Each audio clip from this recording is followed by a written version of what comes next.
ఎందుకో పొద్దున్నే లెగంగానే కట్టె పరుగులు దాన్ని తీసుకొచ్చి వండాలనిపించింది. చిన్నప్పటి నుంచి దీన్ని నేను కట్టె పరుగులే అంటాను. దీంట్లో ఏం చేశారంటే కొంచెం నూనె వేసేసి, పసుపు వేసేసి, కారం వేసేసి, ఉప్పు వేసేసి మంచి మర్దన చేసి ఓ 15 నిమిషాలు అలా పక్కన ప్రాసెస్ ఏం చూపించట్లేదు. దీంట్లో ఉన్నది ఒక 3 ఉల్లిపాయలు, ఒక 6 పచ్చిమిరకాయలు. మరీ మెత్తగా కాకుండా కచ్చా పచ్చాగా మిక్సీ పట్టేసి అనుకుంటున్నారా? ఏం లేదండి, మొన్న మా లక్ష్మమ్మ సంతలో చింతకాయలు తీసుకొచ్చింది, పచ్చి చింతకాయలు.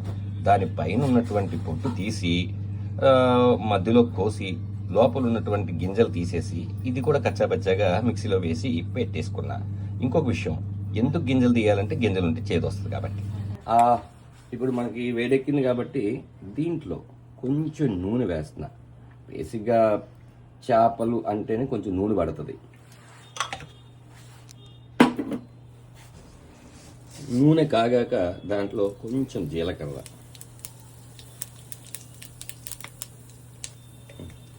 మనం ముందుగా నూనె పెట్టుకున్నటువంటి ఉల్లిపాయ, పచ్చిమిరకాయ వేయించాలి. కొంచెం దూరగా వేస్తే ఇంకా బాగుంటుంది. ఇంట్లో కరివేపాకు,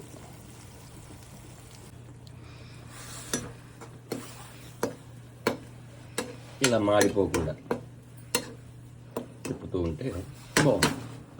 కొంచెం మీడియం ఫ్లేమ్. ఉల్లిపాయలు ఒక 2 నిమిషాలు నీట్గా వేగినాక ఇందాక మనం రుబ్బుకున్నటువంటి చింతకాయ పేస్ట్ నిలవేసేయాలి.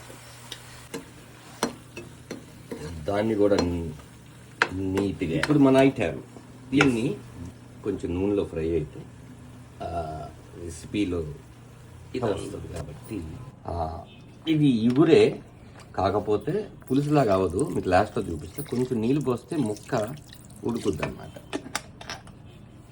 నీళ్ళు పోసి మనం దాన్ని తిప్పుకోవాలి. ఒకసారి చూద్దాం. మామూలుగా ఉడకట్లేదు. చూసారా, నీళ్ళన్నీ ఇంగిపోయి కొంచెం దగ్గరికి వచ్చింది. ఇప్పుడు ఉప్పు కారం సరిపోయిందా లేదా ఒక టేస్ట్ చూద్దాం.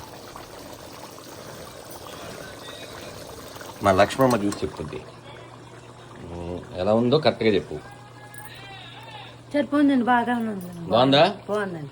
అది లక్ష్మమ్మ చెప్పిందంటే అబద్ధం చెప్పదు. బాగోపోతే బాగాలేదంటది. కొంచెం ముందుగానే కోసుకున్న కొత్తిమీరని అలా తీసుకొని సపక్ అలా నీట్గా పైన వండుకొని, డెకరేషనే కాదు మంచి కొత్తిమీర వస్తే ఆ స్మెల్ కూడా చాలా బాగుంటుంది. ఇంకా మూత పెట్టుకొని స్టవ్ ఆఫ్ చేసేసి తిన్నాక చెప్తాను ఎలా ఉందో.